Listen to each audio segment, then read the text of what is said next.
सरोजिनी नायडू. कोण ओळखत नाही सरोजिनी नायडू यांना? सरोजिनी नायडू 1879 ते 1949 यांना बुलबुल हिंद किंवा भारताची कोकिळा म्हणून सुद्धा त्या ओळखल्या जात. जन्म हैदराबादमध्ये झाल्या. या एक प्रख्यात कवयित्री, स्त्री हक्क कार्यकर्त्या आणि स्वातंत्र्य सेनानी होत्या. 1898 डॉक्टर गोविंदराजलू नायडू यांच्याशी त्यांचा इंटरकास्ट मॅरेज झाला होता.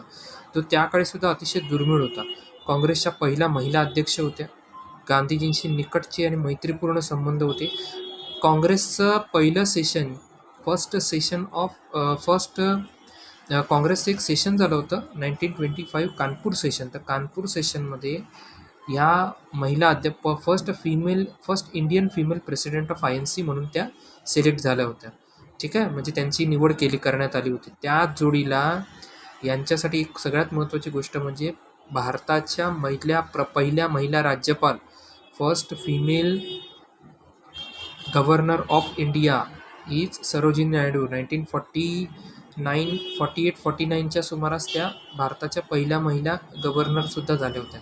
उत्तम वक्तृत्व कौशल्यासाठी सर्वत्र ओळखल्या जायच्या. बिहारवरून त्या घटना समितीवरून निवडून आल्या. हिंदू मुस्लिम ऐक्यासाठीचा कणखर आवाज आणि फाळणीच्या त्या कट्टर विरोधक होत्या. स्त्रियांना मतदानाचा अधिकार मिळाला पाहिजे हा विचार त्यांनी प्रकर्षाने मांडला होता.